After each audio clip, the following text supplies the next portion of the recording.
नमस्ते, वेलकम, स्वागत है आप लोगों का। और हम लोग आज चर्चा करने जा रहे हैं। आज हमारे आपके बीच विषय होगा प्राचीन भारतीय इतिहास का एक महान शासक। इतिहास महान शासक कहता है, और क्यों कहता है, किस लिए कहता है, उसकी चर्चा भी हम लोग करने वाले हैं, क्यों कहा जाता है। और प्राचीन भारतीय इतिहास में अगर हम लोग इम्परलिज्म की बात करें, जैसे साम्राज्यवाद कहा जाता है, तो अगर हम लोग साम्राज्यवाद की बात करते हैं तो साम्राज्यवाद को लेकर के एक बड़ी नींव पड़ी।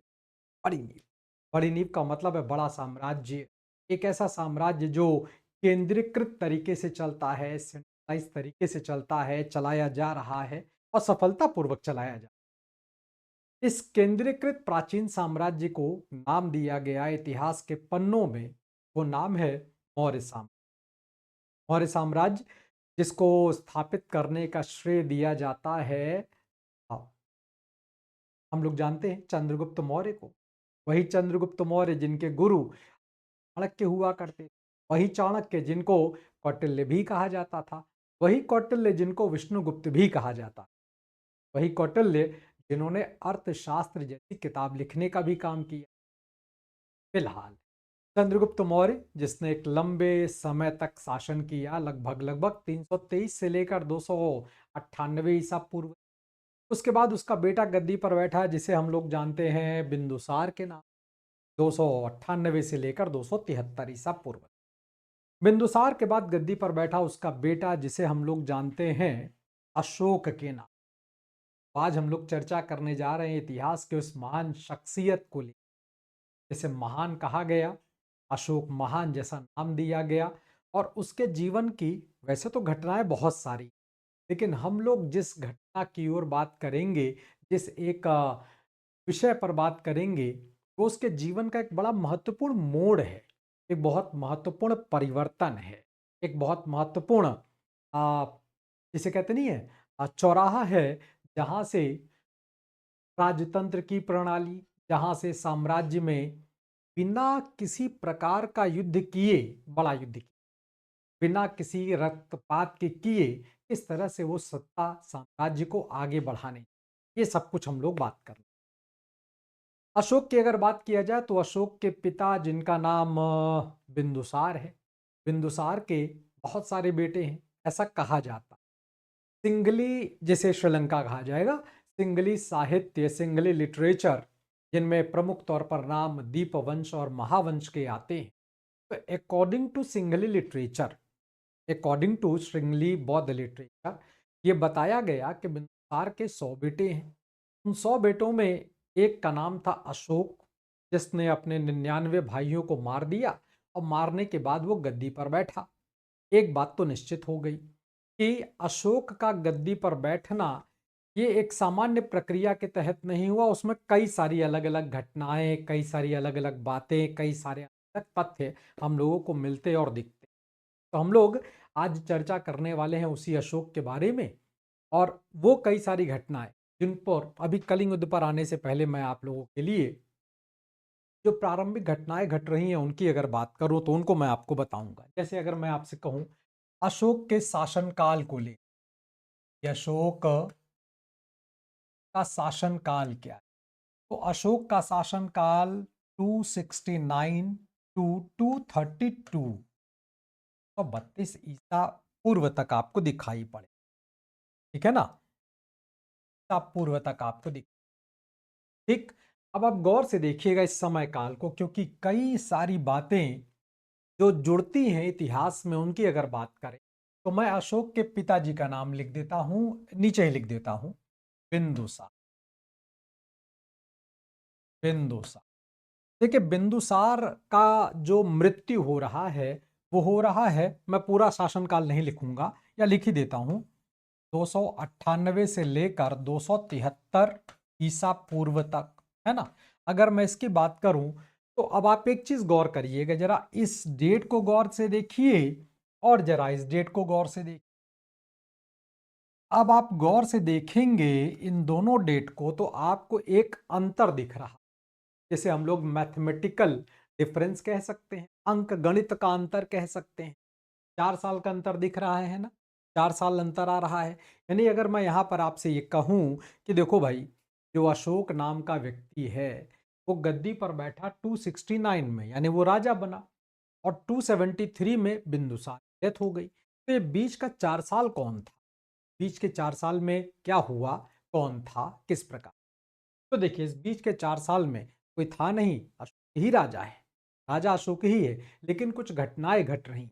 घटनाएँ क्या हैं कि अभी मैंने आपसे बताया कि सिंघली बौद्ध लिटरेचर कहता है, भई, अ, 99 भाइयों को मारने के बाद अशोक गद्दी पर बैठा। उसके जीवन की एक महत्वपूर्ण घटना।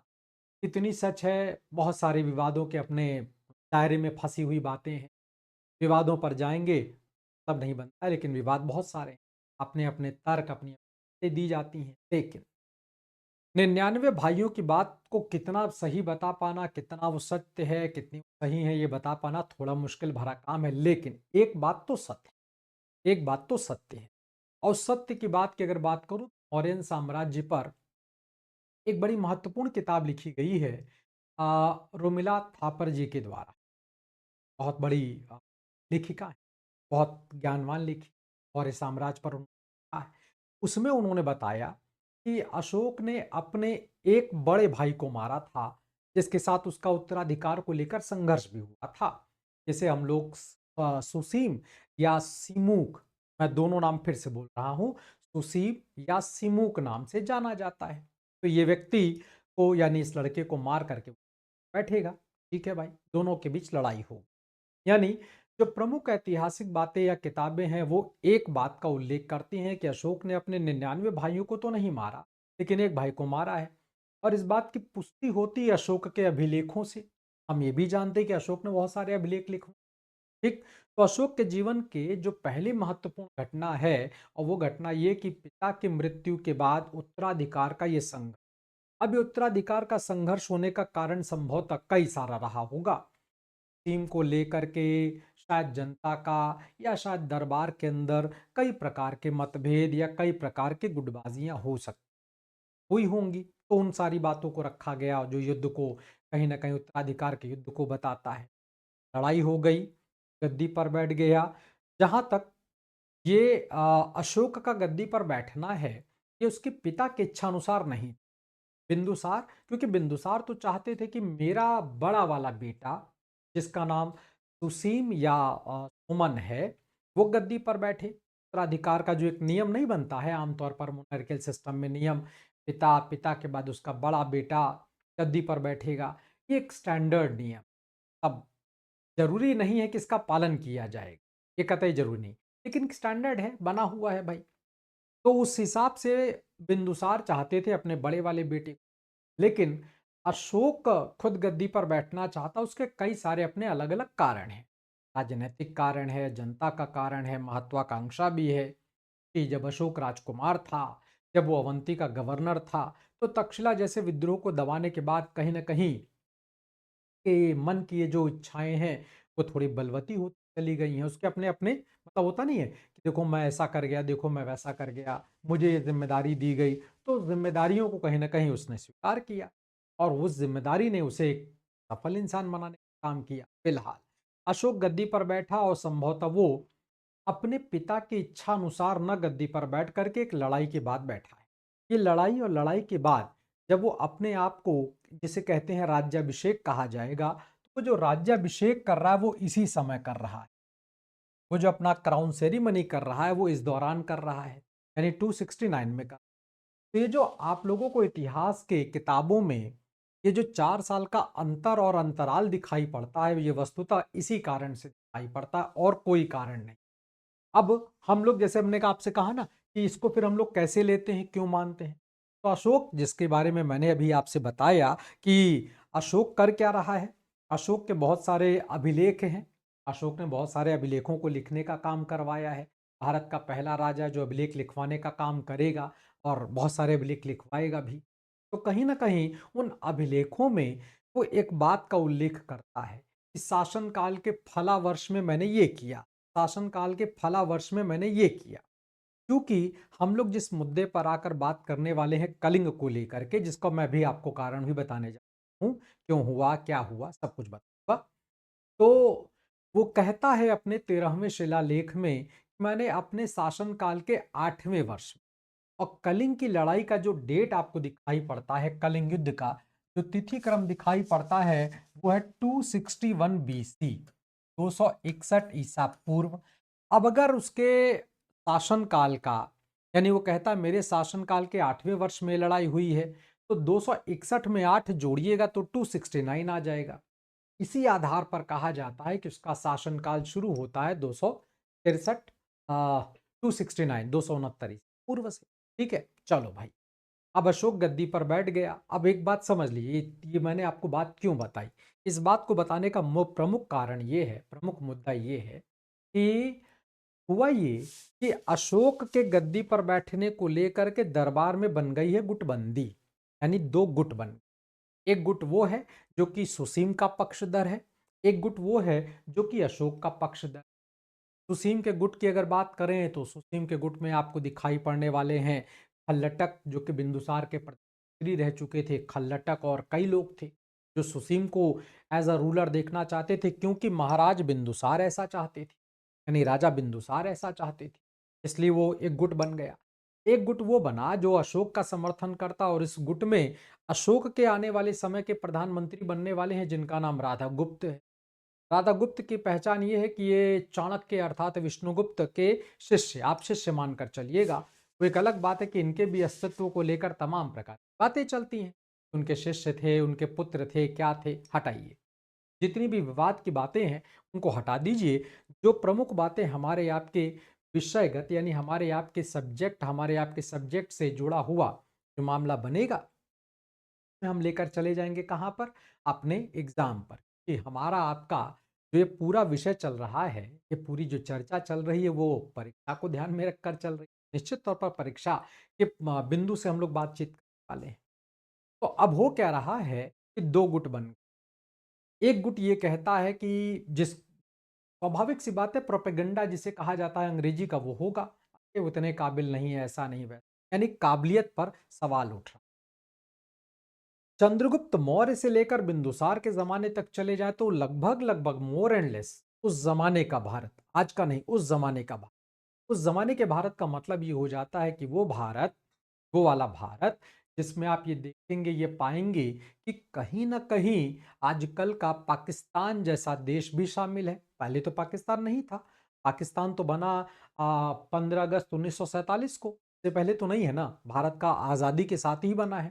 ठीक, तो चलो भाई, ये पूरा का पूरा पाकिस्तान, कुछ अफगानिस्तान के क्षेत्र, काबुल वगैरह तक अगर आप देखेंगे तो मौर्य साम्राज्य का विस्तार हो चुका है। नीचे की ओर जाइए, अगर आप विंध्याचल, अरावली, सतपुड़ा पर्वतों को क्रॉस करते हुए नीचे की ओर आइएगा, जिसे दक्षिण भारत कहा जाएगा। अंग्रेजी में जिसे हम लोग फार साउथ कह देते हैं, हिंदी में जिसे सुदूर दक्षिण कह देते हैं। तो उस इलाके में अगर आप देखेंगे तो वहां पर भी कहीं ना कहीं उसका विस्तार आपको दिखाई पड़ेगा। उसका मतलब मौर्य साम्राज्य, मौर्य साम्राज्य का विस्तार दिखाई पड़ेगा।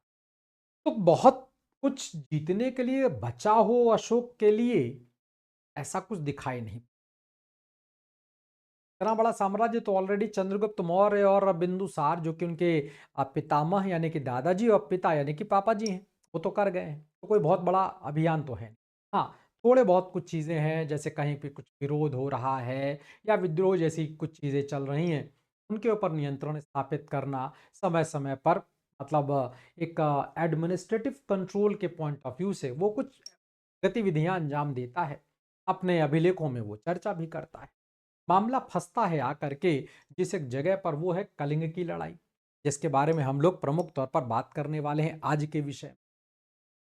अब देखिए, कलिंग युद्ध की अगर बात करें तो कुछ ना कुछ तो इसका भी इतिहास है, यानी कलिंग का भी कुछ ना कुछ तो इतिहास है, तभी तो ये लड़ाई हो रही है। अगर अब इतिहास के पन्नों पर पहुंचते हैं, इतिहास के पन्ने ये बताते हैं कि मौर्य वंश से पहले मगध पर जो वंश रूल कर रहा था, उसका नाम हुआ करता था नंद वंश। नंद वंश का संस्थापक हुआ करता था जिसका नाम था महापद्मनंद, याद आ रहा होगा आपको। महापद्मनंद की अगर बात करें तो महापद्मनंद ने कलिंग पर आक्रमण किया था।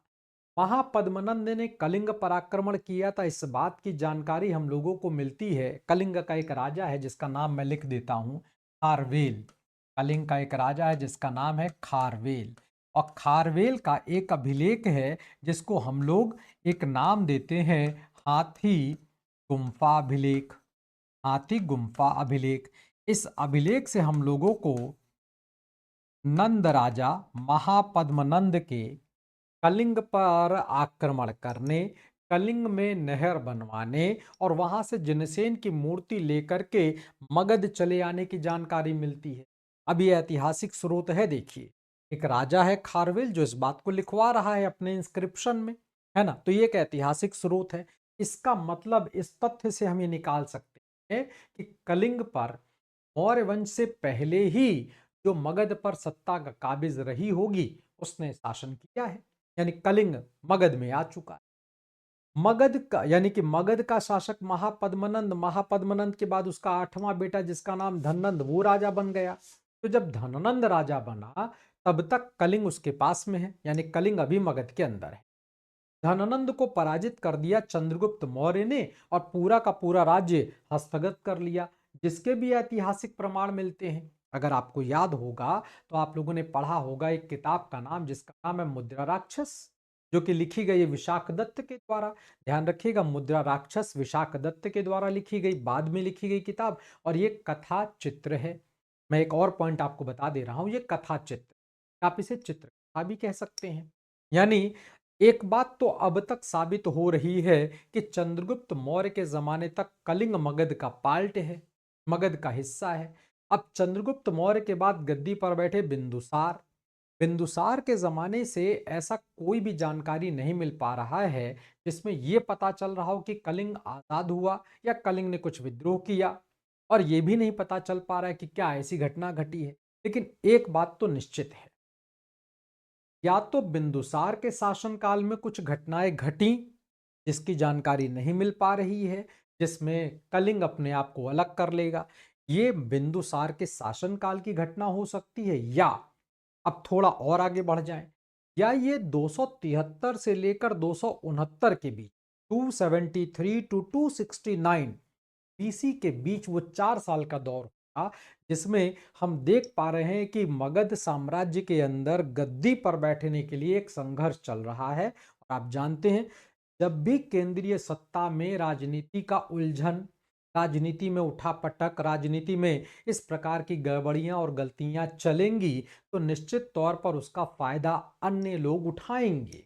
कलिंग कभी जीता गया, इसका मतलब कलिंग की एक स्वतंत्र सत्ता रही होगी निश्चित तौर पर। और कलिंग ने ऐसा भी नहीं रहा होगा कि शायद कोशिश न की हो सकता हो की हो और हो सकता हो ना भी की। फिलहाल कलिंग को इस दौरान एक ऐसा मौका मिल रहा है, बिंदुसार के शासनकाल के दौरान या बिंदुसार की मृत्यु से अशोक के गद्दी पर बैठने के दौरान, जिसमें वो अपनी स्वतंत्रता की घोषणा कर रहा हो, स्वतंत्रता की घोषणा कर रहा हो। ठीक है, मान लिया इस बात को, तो स्वतंत्रता की अपनी अगर घोषणा करता हुआ दिखाई पड़ रहा है तो निश्चित तौर पर अब वो मौर्य साम्राज्य से बाहर चला गया, मौर्य साम्राज्य से बाहर चला गया। अगर आप इस चित्र को ध्यान से देख पा रहे होंगे, समझने के उद्देश्य से मैंने बताया, दिखाया आप लोगों को, तो अगर आप इस चित्र को ध्यान से देखेंगे, ध्यान से समझेंगे, तो कुछ चीजें आपको यहाँ पर सामान्य तौर पर दिखाई पड़ने जा रही हैं।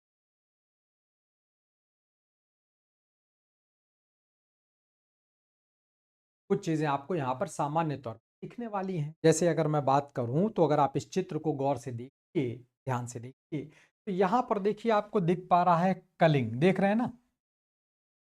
कलिंग भौगोलिक रूप से क्यों महत्वपूर्ण है, दोनों चीजें मिलाते रहिएगा, देखते रहिएगा तो आपको जानकारी मिलती रहेगी। ठीक है, चीजों को जोड़ने में आसानी रहेगी।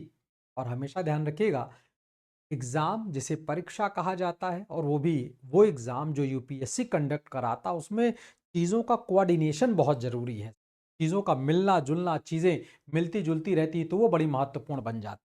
ठीक है ना। चलो भाई, कलिंग को यहाँ पर मैंने इसलिए दिखाया कि कलिंग को आप गौर से देखिए, तो ये जो इलाका आपको दिख रहा है ये है हमारा बे ऑफ बंगाल का। मैं शॉर्ट फॉर्म में लिख दूं, ये हमारा बे ऑफ बंगाल है, इसे हम लोग बंगाल की खाड़ी कह देते हैं। ठीक है, बीबी लिख दिया, बे ऑफ बंगाल हो गया। ठीक, का मतलब साफ है कि ये एक समुद्र तटीय क्षेत्र है। समुद्र तटीय क्षेत्र होने के नाते यहीं पर देखिएगा तो एक बंदरगाह है यहीं पर, जिसका पुराना नाम ताम्रलिप्ति है, जिसका नया नाम तामलुक है। जो कि पुराने मगध साम्राज्य में आता है, जो कि आजकल के पश्चिम बंगाल में आता है, वेस्ट बंगाल में आता है। तो ये पोजीशन आपकी बन रही है। इस पोजीशन को गौर करिएगा। यहीं से लड़ाई का जड़ बनता आपको दिखाई पड़ेगा, कारण आपको दिखाई पड़ेगा। ठीक है? चलो भाई। अब हुआ ये कि किसी समय में बिंदुसार के शासनकाल के दौरान में, या तो शायद उसकी मृत्यु और अशोक के राज्याभिषेक के दौरान में, जब वो संघर्ष चल रहा है, तब इस कलिंग ने स्वतंत्र कर लिया। स्वतंत्र करने वाला राजा कौन है? मालूम नहीं। जिस राजा ने स्वतंत्रता घोषित करके सत्ता स्थापित की, मालूम नहीं। कहीं उसका नाम नहीं लिखा मिलता है। ये एक मजेदार तथ्य है। और ये थोड़ा सा कभी कभी आश्चर्यचकित भी करता है यार। अशोक जैसा राजा, जिसने इतनी बड़ी विजय प्राप्त की, जिसने इतना बड़ा काम कर डाला, जिसने अभिलेख लिखाकर अपनी बात को लिखा, वो अपने अभिलेखों में इस बात की चर्चा नहीं करता। एक बात। दूसरी बात, जो बौद्ध लिटरेचर इस युद्ध के बारे में बताते हैं, जिसकी विभीषिका को भी बताते हैं, वो भी कलिंग के राजा का उल्लेख नहीं करते। फिलहाल अभी कलिंग पर आते हैं। अभी हम लोग फिलहाल मौर्य चंद्र अपने अशोक के पास रहे। तो अशोक जो है, अब वो एक तरीके से, जैसे कहते नहीं है, 273 से लेकर 269 के बीच में वो फ्री हुआ। इस बात को लेकर जो अंदर की लड़ाई है, अंदरूनी लड़ाई है जिसे कहा जा रहा है, जो घर के अंदर की लड़ाई, उसे वो लगभग लगभग कहीं ना कहीं स्टेबल कर पाया है। एक तरीके से वो अपने आप को कह सकते हैं स्थापित कर पाया है।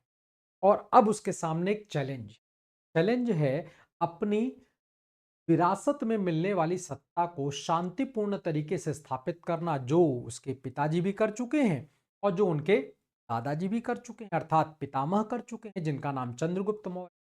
तो इस दौरान जो एक संघर्ष की दशा बनी, जो राजनीतिक गड़बड़ी बनी, उससे निकल करके अब अपने साम्राज्य को एक मजबूत तरीके से सुदृढ़ करना। और ये काम तो वैसे भी पिताजी और दादाजी यानी पितामह दोनों कर चुके हैं। तो कहीं ना कहीं ये अशोक के लिए भी तो चैलेंज है। और इतने बड़े राज्य का राजा जो बनेगा, फिर बहुत सारी उम्मीदें, बहुत सारे सपने रहे, जिसको लेकर के ये सब कुछ राजनीतिक उठापटक चली। स्थापित तो करना ही पड़ेगा, इसके अलावा कोई ऑप्शन भी नहीं बनता है। अब अशोक के सामने चैलेंज है इस बात को लेकर के कि वो अपने साम्राज्य को स्थापित करे, वो अपने साम्राज्य को आगे बढ़ाने का काम करे, वो अपने साम्राज्य को आगे लेकर चले, शांति व्यवस्था को स्थापित करे, कुछ ऐसा वो करे। ठीक। अब हमारे अशोक को राज्याभिषेक के बाद अपने पिता और पितामह दोनों के जो दिग्विजय है, या जो साम्राज्य में फैली कुछ गलतियां या गड़बड़ियां हैं, उनको ध्यान देना। और उसमें सबसे बड़ा जो चैलेंज आ रहा है वो है कलिंग। अब कलिंग चैलेंज बनकर, जिसे हम लोग कह सकते हैं एक प्रकार से, वो मतलब होता नहीं, प्रभु सत्ता को चैलेंज करने की बात। यार, तुम्हारे पिताजी के पास मैं था यानी कलिंग था, तुम्हारे पितामह के पास मैं यानी कलिंग था। और हाथी गुम्फा अभिलेख जैसा इस बात को प्रमाणित भी करता है कि साहब हाँ था, मगध के ही अंदर में था, यानी कुल मिलाकर ऐसी थी। और अगर थी तो अब मेरे से कैसे अलग हो गया? एक समस्या। दूसरी समस्या समझिएगा, कलिंग पर आक्रमण करने का एक कारण और भी समझिए। कारण ये है कि अशोक कलिंग के माध्यम से, कलिंग युद्ध के माध्यम से, कलिंग विजय के माध्यम से उसे कई सारे, जैसे कहते नहीं, कई सारे चीजों को साधना, कई सारे तीरों को एक तीर चला करके कई सारे लक्ष्य को हासिल करना।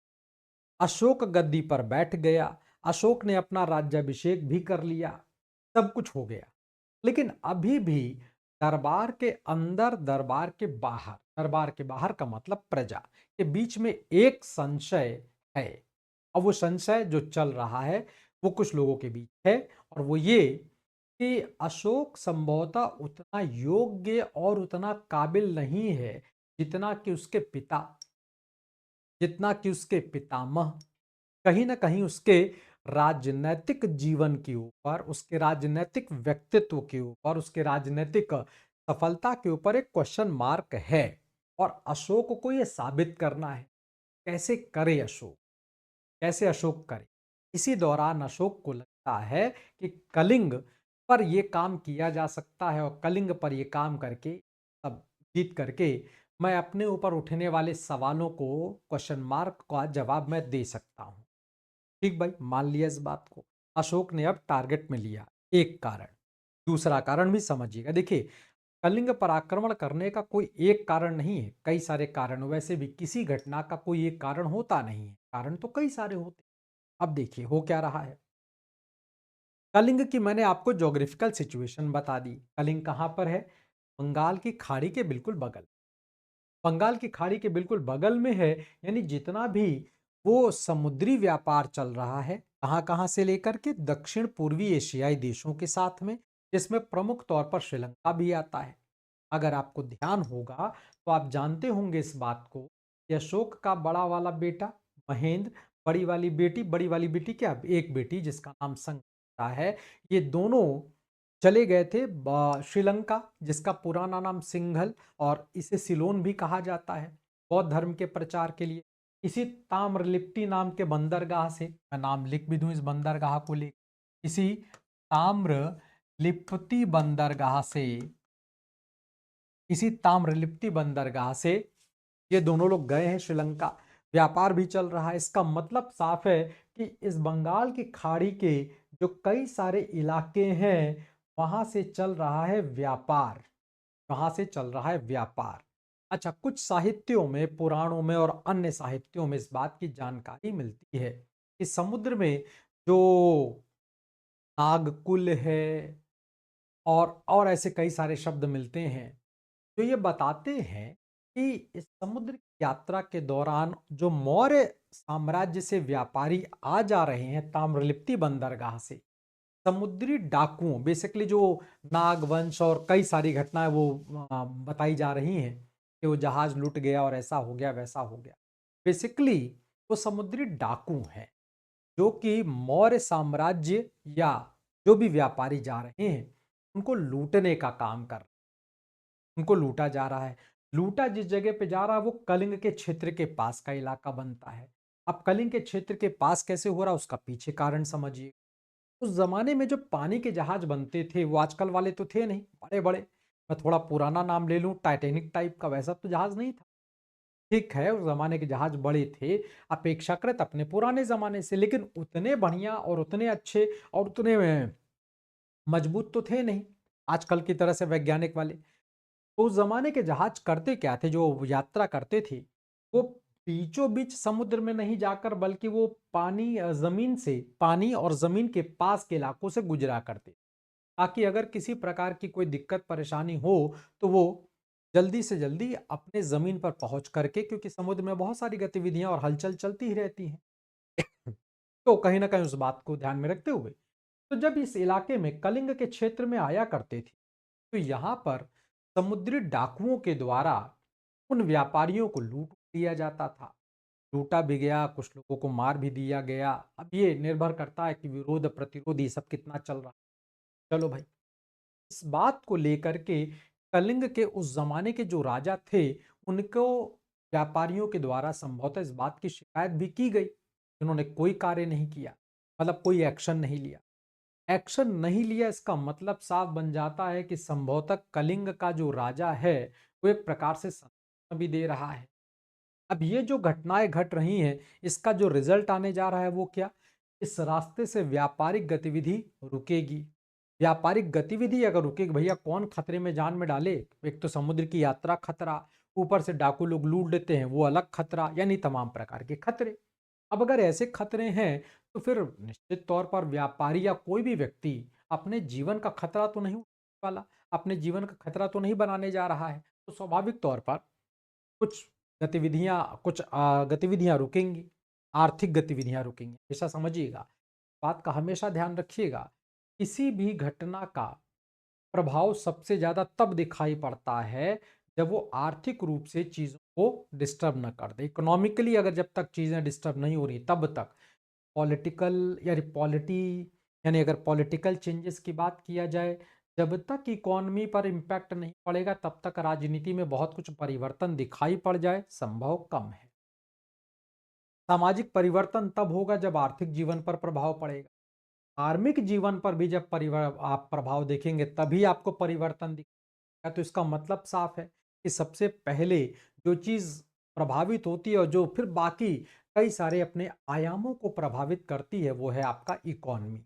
उसे सामान्य बोलचाल की भाषा में अगर मैं बोल दूं तो है पैसा। सामान्य सी बात करूं अगर, है ना? वैसे इसको आर्थिक शब्दावली का ही प्रयोग करिएगा, ज्यादा बेहतर रहेगा। तो कहीं ना कहीं आर्थिक रूप से प्रभावित हो रहा है। कौन? व्यापारी। व्यापारी प्रभावित हो रहा है तो उससे राजा कैसे प्रभावित हो रहा है? राजा प्रभावित हो रहा है क्योंकि भैया आज जो है आ, टैक्स जो व्यापारियों से वो ले रहा था टैक्स, वो टैक्स कैसे लिया जाएगा? वो टैक्स से जो होने वाली इनकम है वो कैसे होगा? और आप जानते हैं कि मौर्यों का जो प्रशासन था वो वास्तविक तौर पर जिसे कहते नहीं है हाईली सेंट्रलाइज्ड, तब पूरी तरह से केंद्रीकृत था। इवन मैं आपको बता दूं, मौर्य साम्राज्य का प्रशासन ऐसा था जिस पहली बार आप देखेंगे छोटे से लेकर बड़े अधिकारी, संभवतः राजा तक का भी वेतन निर्धारित था कि आपका ये काम, आपके इस काम और आपके इस पद के अनुसार आपका ये वेतन होगा, जो कि उनको ट्रेजरी से, कोष से दिया जाता था, राजकोष से दिया जाता था। और इसके बदौलत जो चीज स्थापित की जाती थी वो थी जिसे कहते हैं लाइबिलिटी, जिम्मेदारी।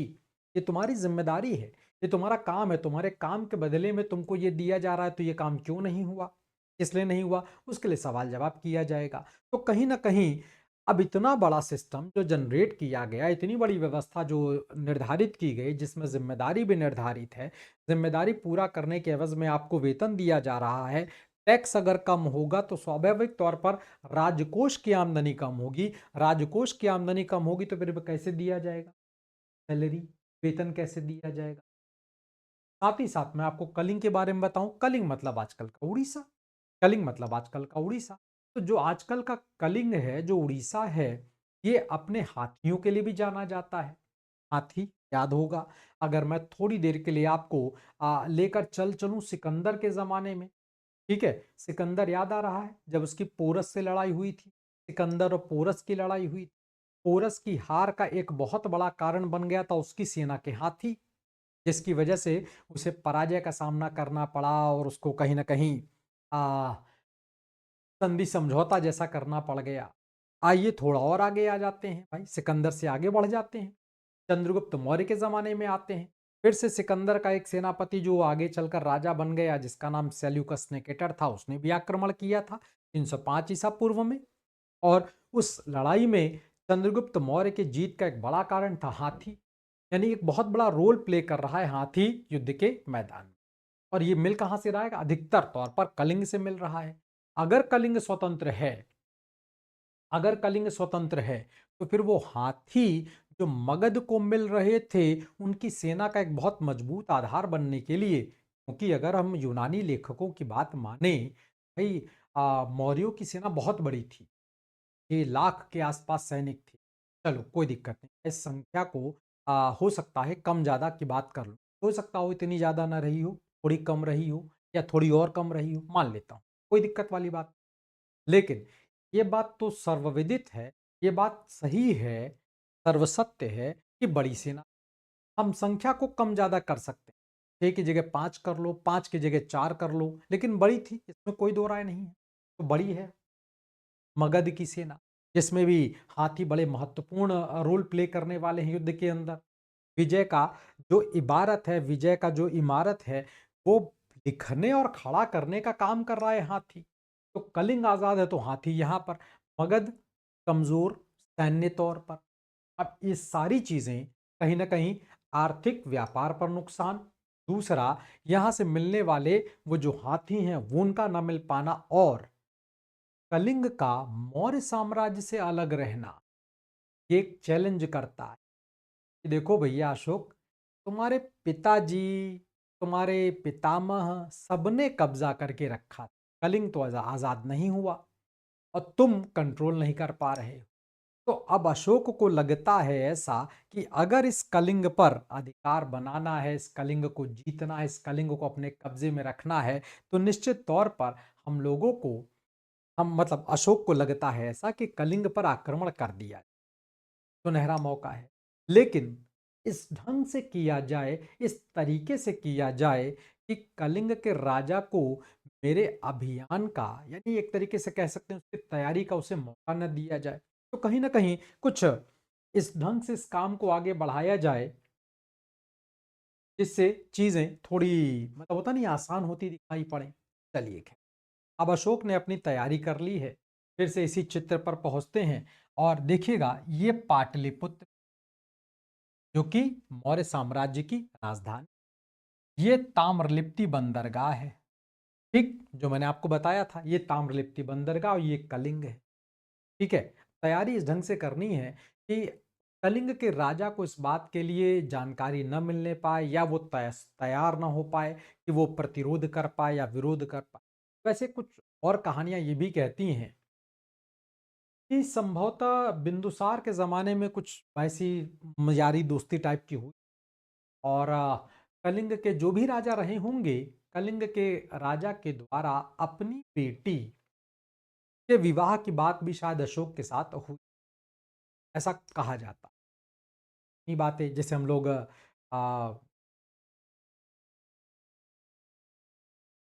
ऐसी बातें कही जाती हैं, भाई कितनी बातें सच हैं ये थोड़ा-सा अपने आप में बता पाना मुश्किल, इसके लिए कोई बहुत ज़्यादा तथ्य तो नहीं मिलते हैं। कलिंग की जो राजकुमारी थीं, जिनका आगे चलकर अशोक से विवाह होगा, जिनका कारुवाकी है, वो कलिंग से ही ताल्लुक रखती है। ये एक हैरान कर देने वाला मुद्दा और है कि राजा का तो नाम नहीं पता, लेकिन राजकुमारी का नाम पता है, कारुवाकी का अशोक से विवाह होगा। संभवतः कलिंग पर आक्रमण करने से पहले कुछ ऐसी बातें हुई हैं, संभवतः, जिसमें शायद शादी को लेकर के या कुछ और, ये सारे कारण आपके बनते चले, जिनमें प्रमुख तौर पर ध्यान रखिएगा व्यापारिक गतिविधि सबसे इंपॉर्टेंट है, पहले नंबर पर आती है। दूसरा सैन्य गतिविधि। अब अशोक कंसंट्रेट कर रहा है इस लड़ाई को लेकर, इस युद्ध को। तो अशोक ने अपनी सेना को तैयार किया। ध्यान रखिएगा, इस कलिंग को जीतने के बाद वो स्थापित करेगा कि वो उतना ही योग्य और उतना ही काबिल है जितना कि उसके फोर फादर यानी कि पितामह और उसके पिता, वो अपने आप को साबित करेगा और वो इतना योग्य है कि वो जिस गद्दी पर बैठ गया है तो जनता उसे एक तरीके से स्वीकार करती हुई भी दिखाई पड़ेगी। ये सब कुछ उसे करना है, ये सब कुछ उसे स्थापित करना है, जिसके लिए वो कलिंग को लेकर आक्रमण करने की तैयारी कर रहा है। अब देखिए अशोक ने क्या किया, अपनी सेना को तैयार किया पाटलिपुत्र से। अब ऐसे चाहता तो वो ऐसे आक्रमण कर देता कलिंग पर, कोई दिक्कत वाली बात नहीं, कोई परेशानी नहीं थी, सीधा आक्रमण कर सकता था। लेकिन उसने सीधा आक्रमण नहीं किया, उसने सीधा आक्रमण नहीं किया, बल्कि उसने किया क्या कि उसने अपनी सेना को तैयार किया और पाटलिपुत्र से वो ताम्रलिप्ति बंदरगाह पर पहुंचा। यानी एक प्रकार का, तब उस जमाने के राजा वगैरह ये सब काम किया करते थे, संभवतः अपनी सुरक्षा के दृष्टिकोण से और अपनी शक्ति के प्रदर्शन के तौर पर। तो ताम्रलिप्ति बंदरगाह तक पहुंच गए। अब इस ताम्रलिप्ति बंदरगाह पर पहुंचने से, राजा के द्वारा पहुंचने से, बंदरगाह पर एक मैसेज गया, व्यापारियों के लिए भी गया और वहां से ये मैसेज और भी आगे चलकर जाने है कि देखो भाई, हमारी पकड़, हमारी पहुंच और हमारी हैसियत, हैसियत का मतलब पावर, हमारी पावर इतनी है। तो एक प्रकार का मैसेज भेजने का प्रयास किया गया, यहाँ के व्यापारियों को सांत्वना दी गई, कान बिल्कुल मत होइएगा, मौर्य राजा अशोक आपके साथ में है, किसी प्रकार की कोई गतिविधि या कुछ भी गड़बड़ी होती है तो मैं आपके साथ में हूँ, में कहीं कोई दो राय नहीं है। तो अब ये यहाँ पर जाकर, अच्छा इस बीच क्या है कि ये उसकी बाउंड्री के अंदर होने वाली मूवमेंट है, इसकी प्रॉपर इंफॉर्मेशन अगर बात करूं तो संभवतः कलिंग राजा को नहीं मिल। गुप्तचर व्यवस्था तो रही होगी क्योंकि मौर्य साम्राज्य में गुप्तचर व्यवस्था थी, कलिंग वगैरह में भी रही होगी, थोड़ी कम थोड़ी ज्यादा, ये एक अलग विषय। अब देखिए, और अगर मैं यहाँ की उस जमाने की बात करूं और चाणक्य की बात करता हूं, चाणक्य जिसके द्वारा, कौटिल्य जिसके द्वारा लिखी गई किताब जिसका नाम अर्थशास्त्र है, तो उन किताब में इस अभियान को लेकर चलें तो ऐसा कहा गया कि उस समय जो एक आप अच्छी सेना, एक बड़ी सेना, और बड़ी सेना का जो मूवमेंट बनता दिखाई पड़ रहा है, मानकर चलिए कि संभवतः वो बड़ी सेना एक दिन में करीब करीब 9 से 10 किलोमीटर की दूरी तय कर रही हो। यानी पाटलिपुत्र से कलिंग की जो दूरी बनती है, ये करीब करीब आप मानकर चलिए 800-900 के आसपास या और कम ही रही होगी, है ना? मतलब कुल मिलाकर इतनी दूरी है कि जिसे कवर करने में उसे 2 महीने का समय लगने जा, तो करीब मानकर चलिए 700-800 किलोमीटर पास या थोड़ा और रहा। तो इस दूरी को वो 20 दिन में कवर कर अब वो पहुंच गया है ताम्रलिप्ति बंदरगाह पर, जहां पर उसने एकदम नहीं कि यहां पर पहुंच के फिर वो कलिंग की ओर मूव कर दे, वहां पर रुक गया। कुछ दिन रुकने के बाद, कुछ समय रुकने के बाद अब वो फिर से अपनी सेना को आगे बढ़ाएगा और इन इलाकों से, ये जो ताम्रलिप्ति वाले इलाके हैं, इन इलाकों से वो अपनी सेना को आगे मूव कराएगा और कलिंग पर आक्रमण कर, कलिंग पर लड़ाई होगी। कलिंग की ये जो लड़ाई हो रही है, अगर मैं बात करूं कलिंग की लड़ाई कहां पर हुई, तो थोड़ा विवाद तो है ही है इस बात को लेकर, जगह को लेकर के, क्योंकि कहीं पर इसका उल्लेख तो है नहीं। लेकिन वर्तमान समय में अगर मैं बात करूं, जो युद्ध हुआ होगा, ये आपको नाम पता होगा जिसे हम लोग कहते हैं भुवनेश्वर। एक नाम पता होगा जिसे कहा जाता है भुवनेश्वर। तो एक जगह है जिसे भुवनेश्वर कहा गया, भुवनेश्वर नाम की जगह। और कहते एक नदी है जिसका नाम है दया नदी, दया नदी। इस नदी के किनारे दोनों सेनाएं आमने सामने। कलिंग की सेना किसी भी सूरत से अपने आप को, जिसे कहते नहीं, पराजित होने या हारने को लेकर के तैयार नहीं है। वो मानने को तैयार नहीं कि वो हार गई, या मतलब सरेंडर करने को तैयार। तो एक ओर से कलिंग की सेना निकली, एक ओर से हमारे अशोक पहुंच ही चुके। दोनों सेनाओं में लड़ाई हुई, भयानक लड़ाई हुई। इस बात का प्रमाण अशोक का 13वां शिलालेख भी देता है, और इस बात का प्रमाण उस जमाने के बौद्ध लिटरेचर भी देते हैं। यानी दोनों तरफ से लड़ाई हुई, और बड़े स्तर की लड़ाई, भयानक लड़ाई हुई, बड़ा भयानक रक्तपात हुआ। फिर आपको बता दें कौन था राजा, बता पाना बहुत मुश्किल, बहुत मुश्किल है, क्योंकि कहीं भी उस राजा का नाम उल्लेख नहीं मिल पा। इस लड़ाई का अंतिम रिजल्ट ये है कि अशोक जीत गया। इस भयानक रक्तपात में बहुत सारे लोगों को मारा गया, बहुत सारे लोगों की मृत्यु हो गई है। और उस मृत्यु या उस हत्याकांड के बाद, या उस युद्ध होगा तो हत्याकांड होगा ही होगा। अशोक जीत करके वापस आता है, और वापस आकर के अब वो एक बाद, देखिए दो तीन जगहों पर उसने पॉइंट कर दिया। क्या क्या पॉइंट किया? एक तो वो राजनीतिक तौर पर इतना कुशल है और इतना योग्य है कि वो अपनी रणनीति बनाता है। अपनी रणनीति बना करके वो एक दूसरे राज्य पर, जो कभी मौर्यों का हिस्सा था, उनको जीतता भी है, और जिसकी कुछ इंफॉर्मेशन, कोई जानकारी, कोई भनक कलिंग को लग नहीं पाई। ये उसकी रणनीति, ये उसके राजनीतिक कौशल का परिचय है, जिस पर उठ रहे थे सवाल, जिस पर लग रहे थे बिंदु, जिस पर लग रहा था सवाल।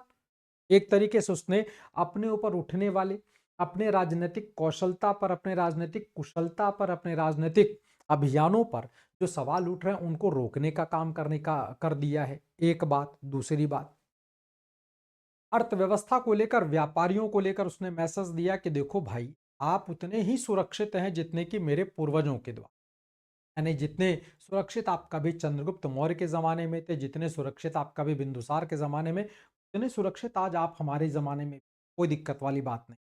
व्यापार करिए, स्वच्छ व्यापार करिए, स्वच्छंद व्यापार करिए।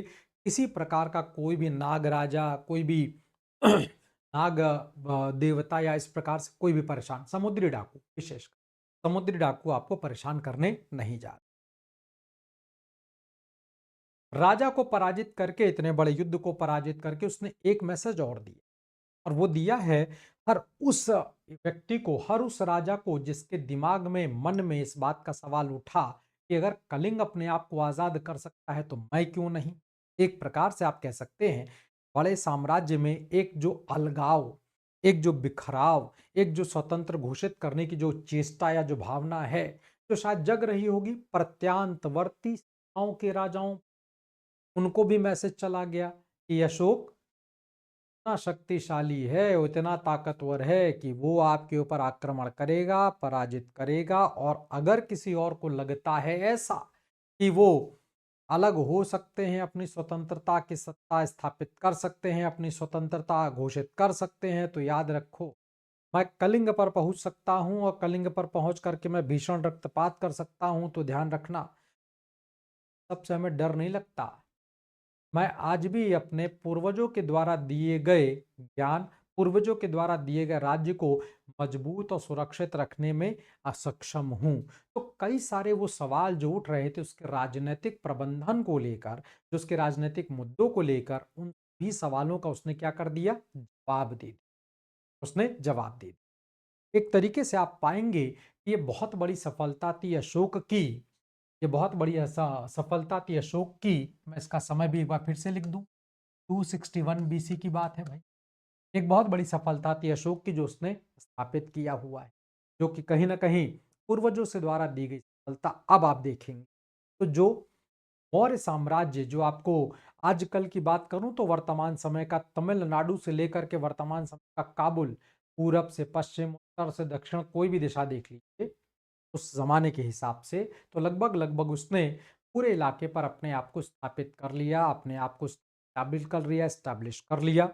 एक बड़ी महत्वपूर्ण सफलता आपको दिखाई पड़ेगी अशोक की, जो कई सारे आयाम सिद्ध।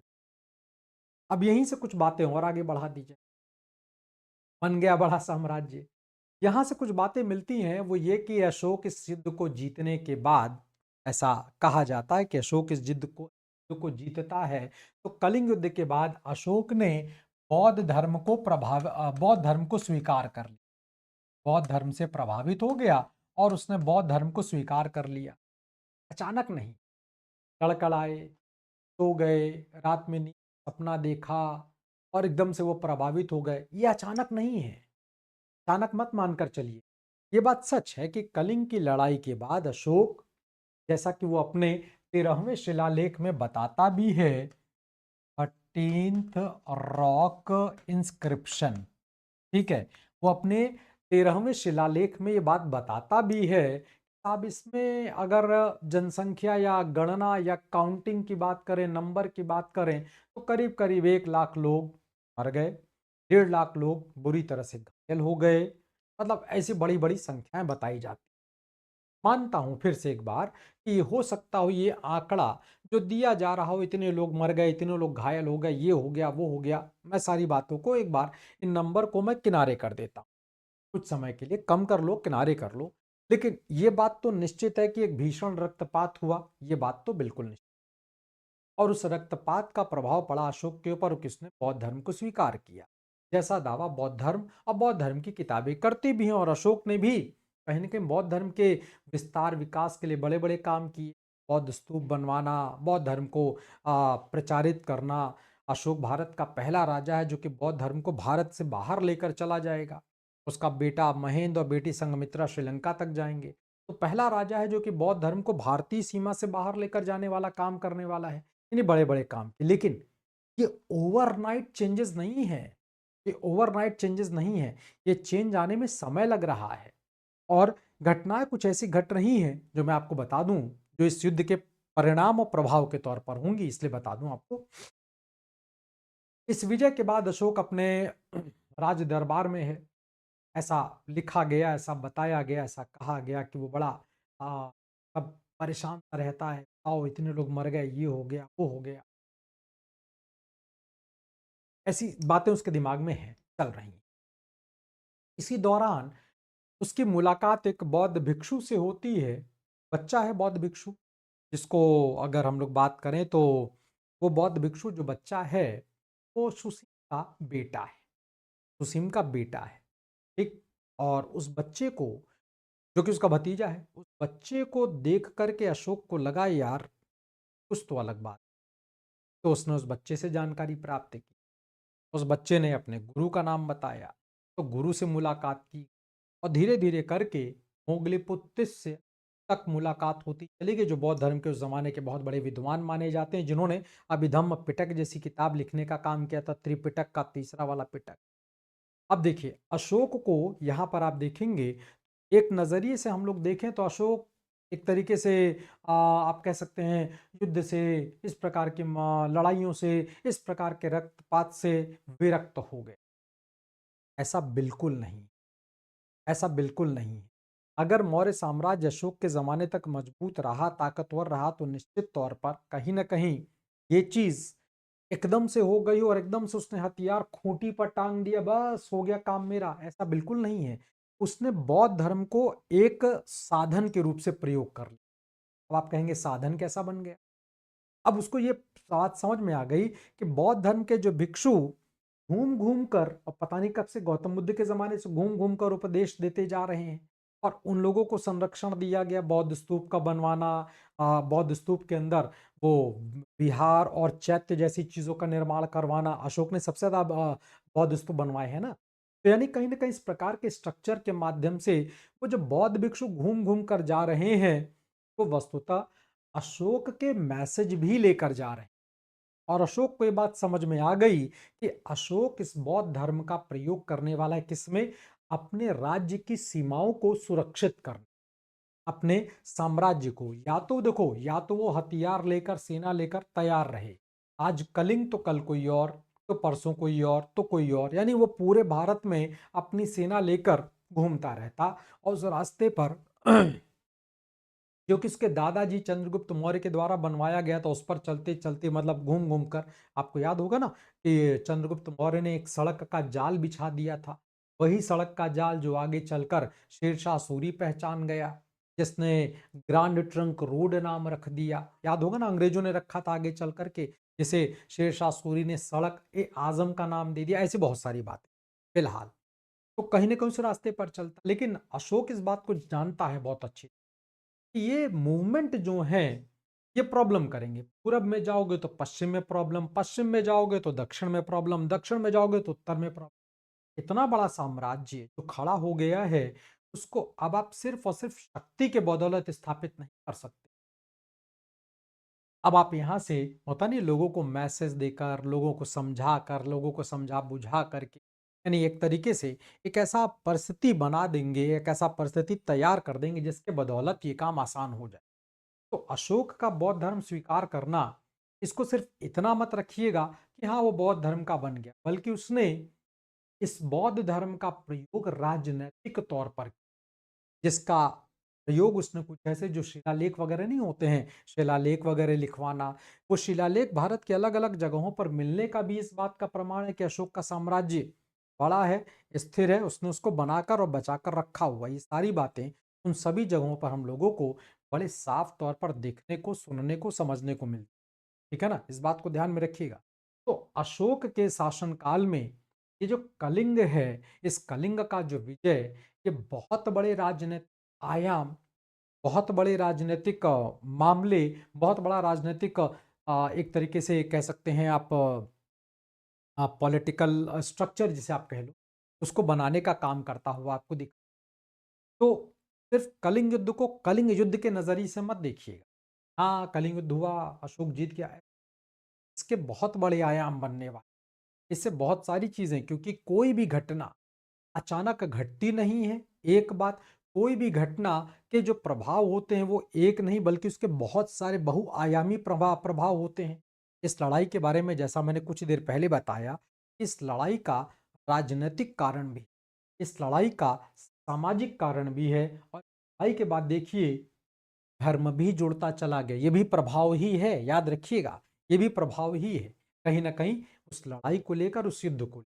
तो ये सब कुछ मिला करके अगर हम देखें तो ये बहुत बड़ा एक मामला बनता है, ये बहुत बड़ा एक इशू बनता, एक बहुत बड़ी व्यवस्था बनती, जो अशोक के द्वारा तैयार किया गया, अशोक के द्वारा खड़ा किया। तो ये कलिंग युद्ध के बारे में हम लोगों ने चर्चा किया, उसके बारे में जाना, उसके बारे में हम लोगों ने पहचाना, और हम लोगों ने इसके बारे में चर्चा की। उम्मीद करते हैं कि आपको ये कलिंग युद्ध को लेकर के जो बातें थी समझ में आया होगा, और आप उसे अच्छी तरह से समझ गए होंगे। कहीं पर कोई दिक्कत परेशानी होती है, हमारे आपके साथ होगी, होगा, हम लोग ने जहाँ पर भी दिक्कत परेशानी है, ना समझ में आने वाली बात है, ठीक, तब तक के लिए आप इसको दोबारा से पढ़िएगा, समझने का प्रयास करिएगा, समझ जाएँगे, दिक्कत नहीं है। और उसके बाद फिर हम लोग आगे की चर्चा करेंगे, मौर्य वंश पर आगे बढ़ेंगे, अशोक के प्रशासनिक गतिविधियों की ओर आगे बढ़ेंगे, और भी मुद्दों पर, धम्म को लेकर, अशोक का जो धम्म, सब पर चर्चा। तब तक के लिए आप सभी लोगों से विदा लेता हूँ। आप सभी लोगों का बहुत-बहुत शुक्रिया, बहुत-बहुत धन्यवाद।